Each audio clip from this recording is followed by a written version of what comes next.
¿Cómo amaneciste? ¿Cómo estás?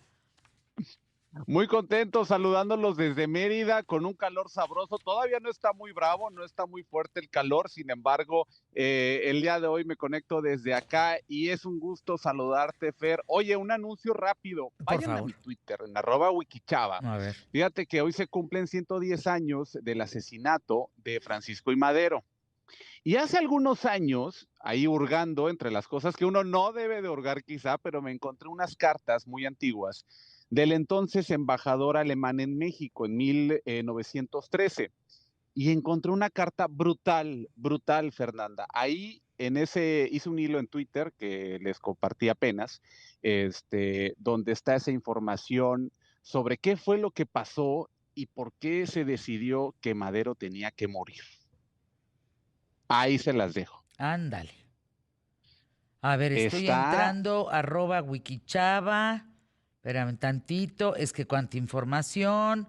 Wikipedia no. Wikichava. no, Wikichava, es correcto. Fíjate que en esa carta era una carta secreta que el entonces embajador de Alemania le había escrito a el Ministerio de Asuntos Ándale. Exteriores de Alemania de aquel entonces, Para planear donde derrocarlo. en la embajada de Estados Unidos, el embajador se había reunido con el presidente en diciembre, o sea, para Ándale. fiestas navideñas, había ido a Washington.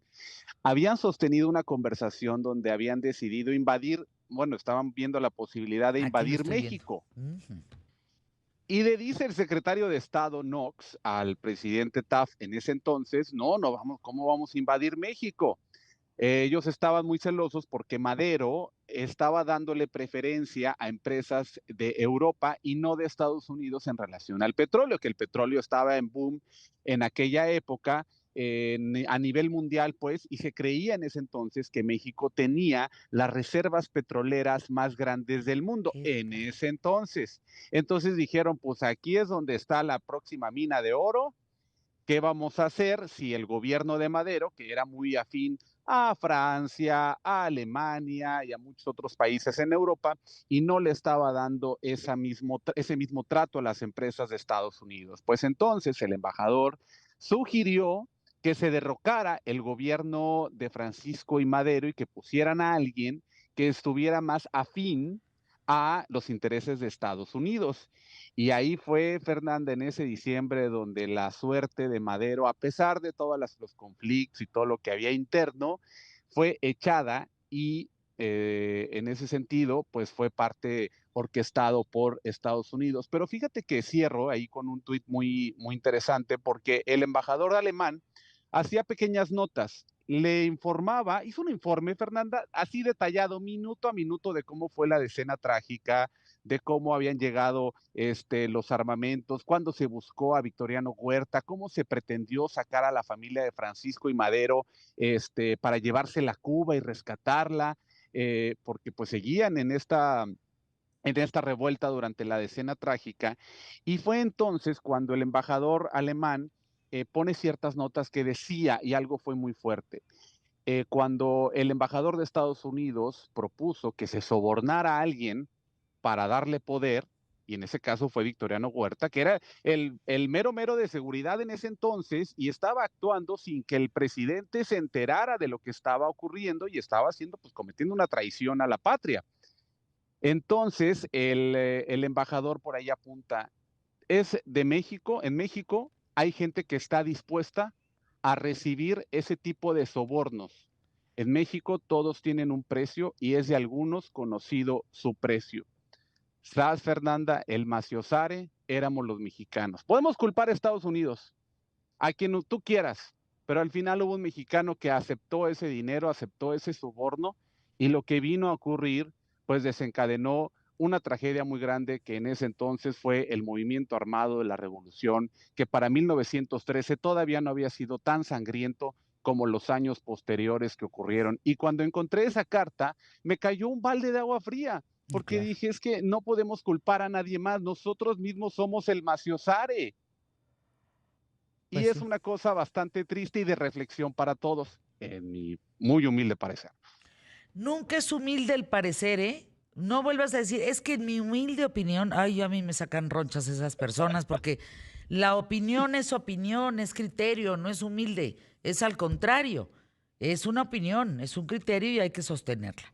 A mí me parece muy interesante esto que planteas aquí en ¿Qué tal, Fernanda?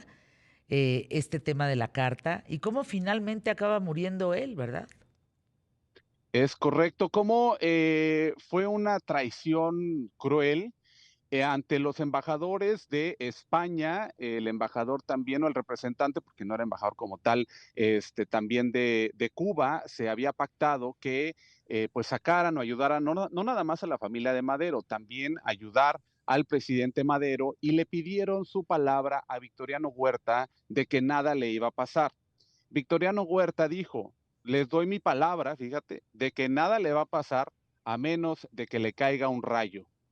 Pero igual, la suerte ya estaba echada. Al final, pues fue justo cuando era trasladado a la penitenciaría de Lecumberri, fue cuando bajaron no solamente Madero, sino también el vicepresidente Pino Suárez, y le dispararon a los dos. Todavía, si se quieren dar una vuelta por el Archivo General de la Nación, que es ahí en Lecumberri, están las dos placas Exacto. que marcan el punto donde asesinaron al presidente y al vicepresidente en ese entonces. Y también, pues como les decía en mi cuenta de Twitter, la carta está en alemán, gracias a que me ayudaron con la traducción, porque es alemán un poco antiguo, alemán pues muy formal, muy diplomático en ese entonces. Ahí fue donde hicimos la traducción, lo puse también en Twitter. No sabes, Fernanda, hay fotografías impresionantes de aquella época que están en el archivo de la Secretaría de Relaciones Exteriores, o se llama Auswärtiges Amt en Berlín. Es un tomo muy grande con toda la información de lo que ocurrió durante la revolución, así que vale la pena que por ahí se echen una vuelta para que lo lean, para que reflexionemos sobre esta parte de la historia, donde pues sí, los libros no te dicen que no pasaran los acontecimientos, pero sí son datos adicionales que nos ayudan a entender la historia, que no se queda ahí estática, sino que con el paso del tiempo vamos descubriendo más cosas y se va transformando la interpretación que hacemos de ella. Y en este caso, pues no nada más del interés de Estados Unidos por ocupar territorio mexicano en aquel entonces, que de hecho posteriormente sí hubo una pequeña intervención cuando llegaron a Veracruz, pero en lo que respecta a nosotros como mexicanos, el hecho de que haya personas que aceptan estos sobornos, que están metidas en casos de corrupción, lo que tú quieras, nos viene afectando a todos al mismo tiempo. Entonces ahí creo que es donde está la lección y la revelación que hay en este tipo de documentos y en esta carta que en secrecía el embajador de Estados Unidos le había dado al embajador alemán en 1913, y hoy se cumplen 110 años de esa trágica muerte. Decía por ahí que Madero sí era un presidente que tenía muy buenas intenciones para el país, pero que pues simple y sencillamente se le estaba saliendo un poco de control de la mano pues de estos movimientos, intereses que había ahí alrededor para que él ya no siguiera.